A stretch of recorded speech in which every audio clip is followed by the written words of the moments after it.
right, guys, welcome to another episode of Nerd Impact's Incoming Weekly. Got some new news for you today. Kick it off. Supergirl's been canceled. It's upsetting news. I don't know that there's anybody here that's a particularly huge fan of the show, but I do respect that it gave us back a TV version of, well, both Supergirl. I do like Melissa Benoist as Supergirl. I think that Martian Manhunter looks really cool in that show, and I enjoy that it gave us Tyler Hoechlin as Superman. I know you have different thoughts on that, Nick.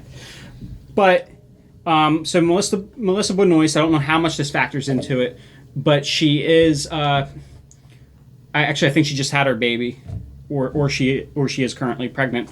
But I'm sure that plays a part of it. She has to be in Vancouver an awful lot for that show. Yeah. And I'm sure we're going to see her popping up on the new Superman and Lois show.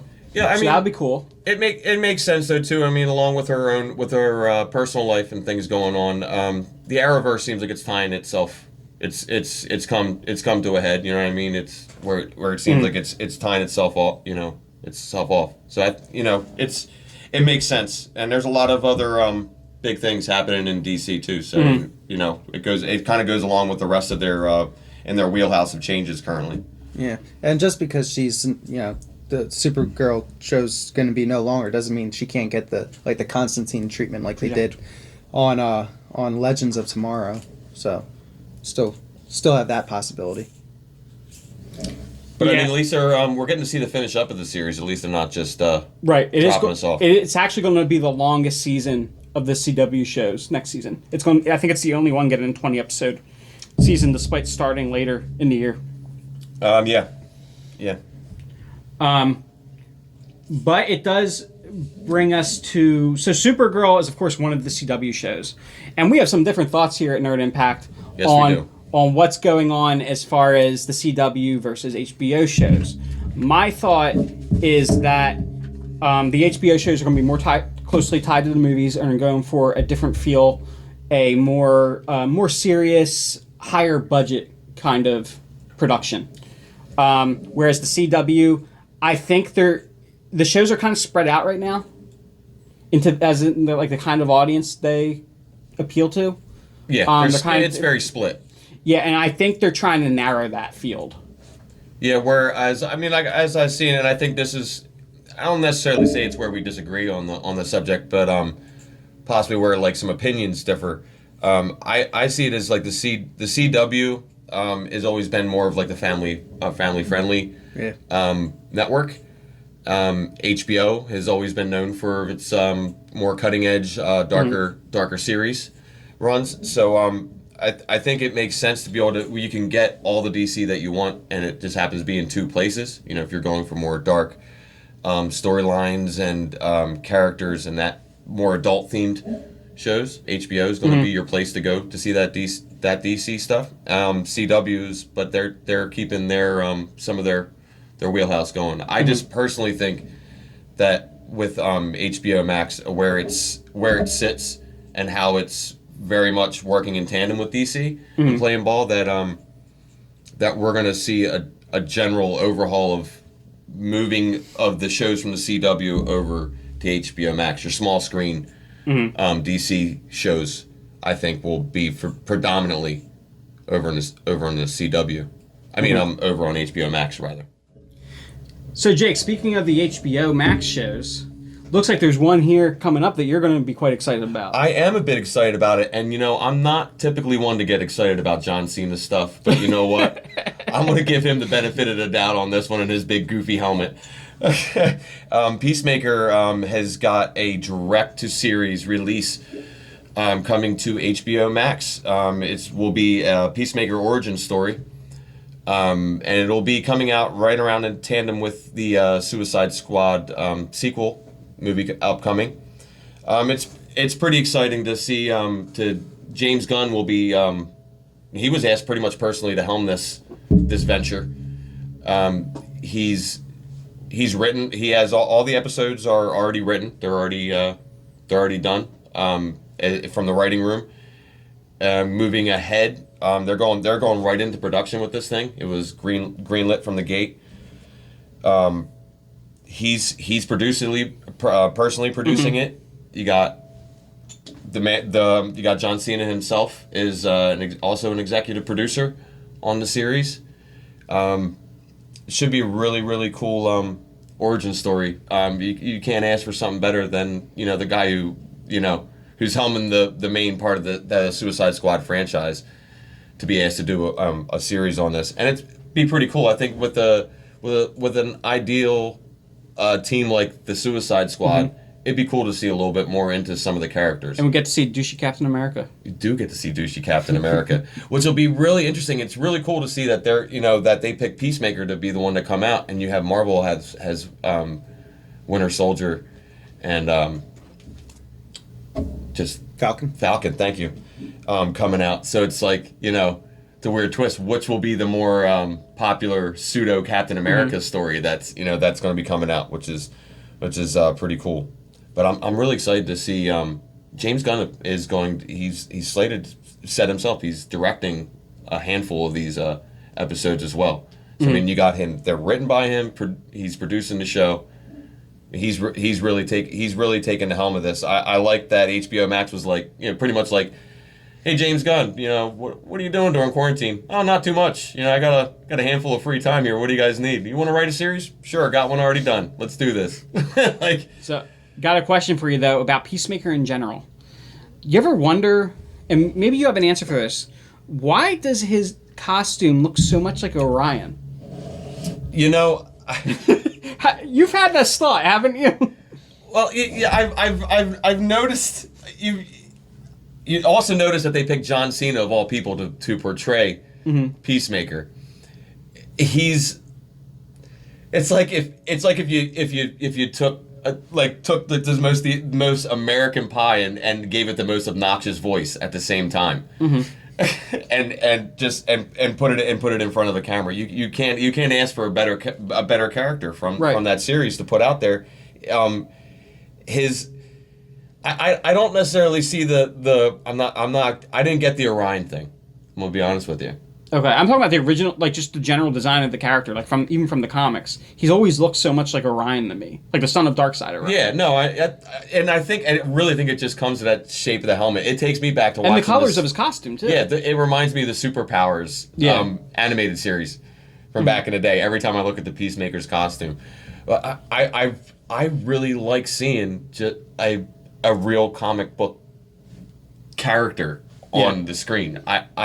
It's one of the things I like about James Gunn. I know a lot of people are split on the way that he his imagery, the way that he portrays some of his character, or his style, like that 70s grindhouse action kind of stylization he throws to his stuff. But I mean, I really like it. He's not afraid to throw that cheese factor in there, man. That's why I got into comics in the first place, man. It's a colorful world that you can disappear into, and it's great to. It's like it looks just like it. I can't wait. I was excited when I saw Peacemaker as one of the characters on the Suicide Squad lineup trailer, and it's exciting to hear that. It really is. They're using this, I think, as a catalyst to really kickstart a theme of shows for HBO Max, and the style that some of your small screen DC stuff is going to how it's going to be portrayed. It's going to set a trade, a trend marker, definitely, in the industry, I think. So while we're on the topic of DC, been DC a lot around here, Mr. Massey. So Shazam's David F. Sandberg flipped off all of us YouTube subscribers for 4 hours. It was only 4 hours. If you have, we don't know why. There was no description on the video. No, please, if anybody knows why he flipped us off for 4 hours, please leave a comment. Let us know if anybody knows, or yourself, Mr. Sandberg. Moving on. Let's finish up the DC news here. So we got the first photo of Javicia Leslie, I think it's how you pronounce it, as the new Batwoman. Despite what some people think, the photo was of I did find a source. The photo was her in the original bat suit as worn by Ruby Rose. It hasn't been altered as of yet. Okay. I'm standing by my statement. I'm not a big fan. But I haven't heard yet. So what don't you like about the costume? I want to hear this. I think the cowl looks ridiculous. You know what it reminds me of? Mm-hmm. It reminds me of Schumacher Batman. That's exactly what it reminds me of. I do see that. I That's kind what it reminds of me of. like that cowl though from Schumacher. I'm praying for the entire community that there's no strange alternations to the to the chest of the suit. That's what I'm praying on. And to hear some of the theories, I think some of the social theories that have gone into some of the design and the arc of the character that's going into the suit, Mm-hmm. I think is it. I'm not gonna say it's controversial, but I think they're putting way too much social lean on that character. Mm-hmm. I'm gonna be honest with you. That's just from what I read. I'm not super familiar with the series arc before or where it's going currently. Mm-hmm. I'm just from like the look of the costume and some of the things that I've heard about where the character change and direction, not just with the costume, but like the ideal of the character itself, the way it's going. It doesn't really appeal to me. Well, like you said, you're not familiar with the series as it currently exists, Right? But just so you know, it already is very sociopolitical. No, and I as was get- the comic that it draws from. Right. No, I get that, and it's the timing of the timing of where the social climate is currently. I just it's just too much for me. It probably isn't going to be something that I steer hard into. But that's what's great about a Nerd Impact. We got plenty of years on that. Mm. So, Nick, did you see any of the original Ruby Rose Batwoman season? I have not seen the first season of Batwoman yet, but I want to comment about the picture that was released. So, I'm okay with the cow. I am okay with the cow. I think that's not bad. What doesn't work with me is the red hair on her. That's what gave me the Schumacher vibes from it. Mm-hmm. What like the cowl already had that kind of look to it, the texture of the mask. But then went like with the hair. I'm like it's too much. Yeah, I personally don't think the first costume needs to change. It's just the hair just doesn't work with her. That's all I'd like to see change. I mean, it hasn't come out yet, so you know. I mean, I'm sure that. I mean, once. I mean, it is the thing is, it is a television run series. I mean, the PR photos for that, it's pretty much probably going to be what we get. I mean, like you said, that, and I seen the same footage that you were seeing. I didn't recognize the costume. I assumed it was new because I'm not familiar with. The series. They did say that's not the costume that she's going to regularly have on the show. And when it picks off, just like in the first couple episodes, or I think it was the first one or two episodes, Ruby Rose donned a very Batman Begins / Dark Knight style costume in the first couple of episodes, and then she altered it to fit herself more. And I think that's going to be pretty much what happens. Yeah. We're going to see this for one or two episodes, and then she's going to change the costume completely to fit her own character. Right. So. Well, see, and that's the thing that's like what I was reading is like some of the direction that they gave her to take this character is very it's very intense. I don't want to get it's out of my ballpark to really get into. But it's just like I said, it was enough that it kind of steered me away. It's like it immediately told me like this probably isn't going to be a series that you're going to be interested in. But and like I said, that's okay. I got a death scrolling logbook on Netflix for days, so it'll be all right. So Nick, going over to Marvel, what do you think of this Black Widow news? So Marvel has altered their schedule because of the coronavirus epidemic, rightfully so. They have pushed back Black Widow to May of 2021. I personally I am okay with waiting however long it takes to see Black Widow on the big screen. I think they're making the right decision, keeping it big screen, not doing a home release. Now, Black Widow is slated in May 7th, where Shang-Chi originally was, and Eternals is now delayed to November 5th. Kamel Nanjiani, I apologize if I don't say your name right, gave a statement on the move of Eternals, and it's a quite endearing statement. He just says, stay safe, you know. Mm-hmm. He promises it'll be worth the wait for these movies, for, well, Eternals. But, yeah. I think he just, you know, he wants it just like, you know, just like mostly everybody else in the movie community and the viewers. You know, we want to be able to go back to movie theaters, but at the same time, you know, not everybody is comfortable sitting around everybody right now, which totally makes a lot of sense. You know, it's just for the better health that we wait. And big things like that, you know, it's going to be a packed movie theater. You know, you're just not going to, you want to wait till the time's right. So Jonathan Majors was on Jimmy Kimmel. No. Jimmy Fallon. There we go. Sorry, Kimmel. Matt Damon can't be here tonight. So, he was on Jimmy Fallon on The Tonight Show. And, yeah, he basically, Jimmy Fallon approached him with the question, so is it true? Basically. And he responded, my sources are the same as yours. I know what you know, and if you think, then I think. He said, Jonathan Majors' response to hearing the news himself was like, what? Yeah. Is So how he responded. It was a great response, you know, to hear that from himself. Quoting Jonathan Majors, man, I heard the same thing, bro. I heard the same thing. It was like, what? So, you know, we apparently have the same source because I heard it too. And then Fallon's response was basically, so you're not going to tell me anything, are you? No. Yeah, I mean, I think it goes along in the regular trend of most actors that have been in the MCU that have played major characters when they're asked on late night television shows. I would say that slight confirmation is a pretty solid overall confirmation. Mm-hmm.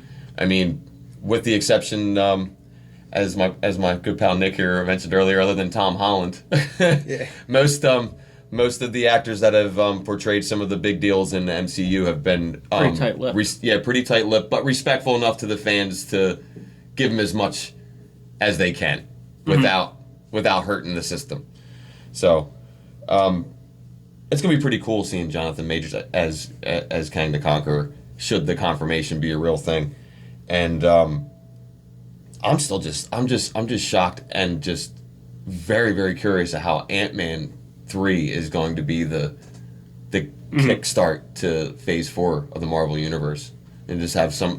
They're already talking about some of the other cameos and stuff that are going to be coming up. I mean, just the speculation around some of the stuff is just incredible. So it's exciting stuff. So, Nick, what happened in Japan this week that's got you all excited? Giant robots. More specifically, a working Gundam. Mobile Suit Gundam.